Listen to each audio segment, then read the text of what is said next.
I don't know if you saw this, but in a recent exchange between Tucker Carlson and Senator Ted Cruz, Tucker Carlson posed the following question. He said, "Are you saying that the Jews of today, the Jews in Israel under Netanyahu, are the descendants of the ancient Israelites who are described in the Bible?"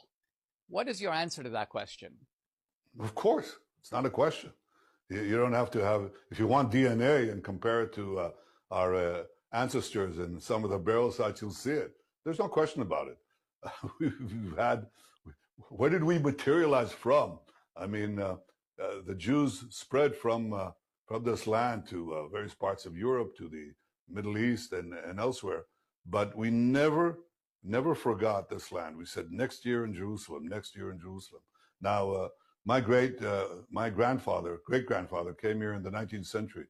Actually, he came from the United States. He migrated from Europe to the United States, and then from the United States to the land of Israel. That's 100 years ago, more. It's 120 years ago. No, 130 years ago. And believe me, most of the Palestinians who are alive today came after him. What do you think he did? He built a farm. He farmed the land. He actually employed not Arab workers, but Jewish workers. But many of his colleagues did not. Many of his colleagues employed the Palestinian Arabs who migrated into this burgeoning country. So if Tucker Carlson is asking you that, then he has no idea, not of Jewish history, but of history. It is so well documented by the greatest historians of modern times who describe the history of the Jews, how we came back, how we never left our hopes and our dreams and our prayers to return here. And this was documented by many great writers, whom I'm sure Tucker Carlson admires. So you should read some of them and get his facts right. Of course, we're the same people. And holding on to a common faith, it's evolved over time. The Jews evolved also to deal with mathematics, with physics, with medicine, with many other things. But I think it was the rigor of the fact that we were the only truly literate people of ancient times, because at least Jewish boys were instructed to be able to read the Bible. So we were a literate people. So many people are blinded to the scriptures, blinded to historical truth, and they're led by their heartstrings, but it's not actually fact. One of those things, again, that people have been led for so many years is thinking that the Ashkenazi are in fact descendants of Shem. And we've discovered that the Ashkenazi are in fact the synagogue of Satan. They're the descendants of Japheth. They're Turkic Mongols from the Khazarian region that converted to Judaism in the 6th and 7th century. Many people have come to me and said, well, who are the real Jews then? Where are the Jews and what's going on? I mean, we understand that we're Joseph's multicolored coat and we're exiled into the nations. But if Yahweh is gathering the whole house of Israel, all 12 tribes, and the stranger that wants to graft in and join, then where are the tribes and what's going on? So I think it's really important to address this subject because, as I said, 92% of the people that say that they are Jews today are in fact Ashkenazi. But what about the affluent, regal Jews that weren't connected to the land? There was a royal, regal class that were merchants that would travel throughout the empire and throughout Judea and throughout the Roman Empire as merchants. Who are they? And where did these royal nomadic Jews migrate to? Because we're going to be looking at and tracking the migration patterns and thus identifying the regal merchant class of the house of Judah. I can't stand it when the globalists, the society that tries to enslave us, names us. I'm not a Caucasian, okay? Because a Caucasian is an Asian from the Caucasus Mountain region. The Russian steppes. Caucasian. I'm an Anglo-Saxon, which means a son of Isaac. So when they start to name you and you have to fill out these little boxes and the government hands you out these little and check what race you are, they're the ones telling you who you are. Don't buy it, because I'm not Caucasian. Who's Caucasian? The Ashkenazi Khazars, the Turkic Mongols from the Russian steppes, the Caucasus Mountains. They are Caucasians. We've already explained that. But I'm an Anglo-Saxon. I grew up in England. I'm a son of Isaac. That's what it means. You see, so I'm not going to check those boxes, because now we can see that the Caucasians are not pure white races, but a mixture of Asians that lived on the Russian steppes. Asians in the Caucasus Mountains, right? Caucasians. Ashkenazi Khazars. The Ashkenazi, they who say they are Jews and are not, are Caucasians. Khazarian Mongols. That's the truth. And you can check that box. They who say they are Jews and are not. But what about Egypt? What about Mitzrayim? Egypt. What about Egypt? The pharaohs were black. They weren't white. They were black. The ancients referred to their country as Kemet. Kemet, which has been written in a variety of ways. Kemet, Kemit, Kem, Al-Kem, and it literally means the black land, or the land of the blacks, Mitzrayim.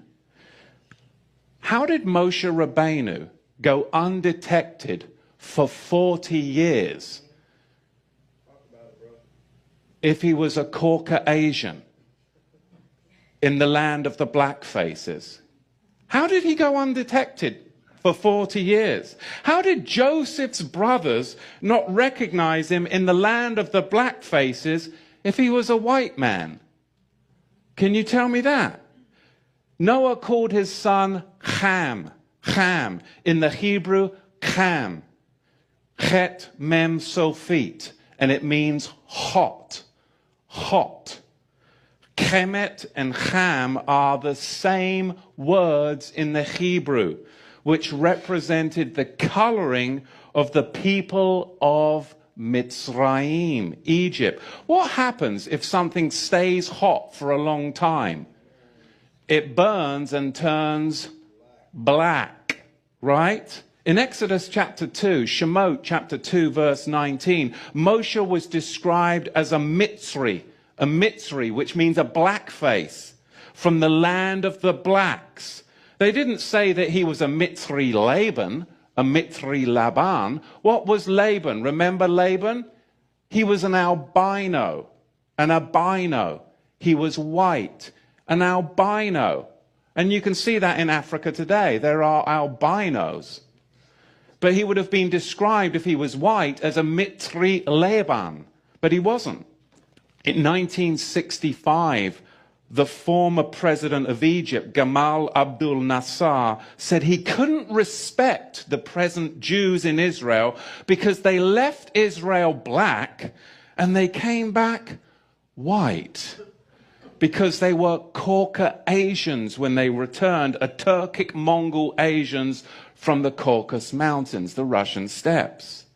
Song of Solomon, chapter 1, verse 5. I am black but comely, O ye daughters of Jerusalem, as the tents of Kedar, as the curtains of Solomon. I am black. The Hebrew word there is shachar ha-anya. It literally translates to, I am dark-skinned. Strong's number, and I don't use Strong's numbers very often, but there's going to be pushback. Strong's number 7838, shachar, from Strong's number 7835, dusky.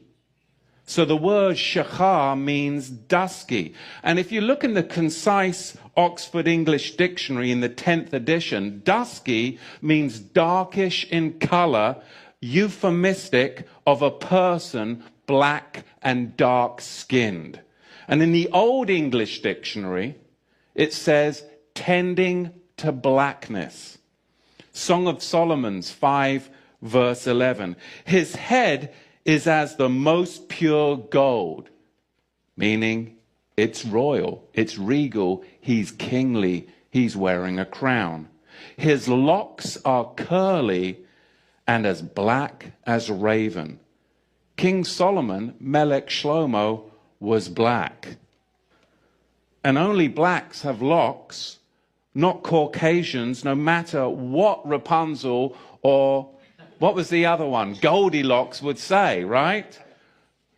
And now you're going to say, well, if that's true of Solomon, what about Melech David? What about King David? We know that he was an Anglo because he had ruddy skin, right?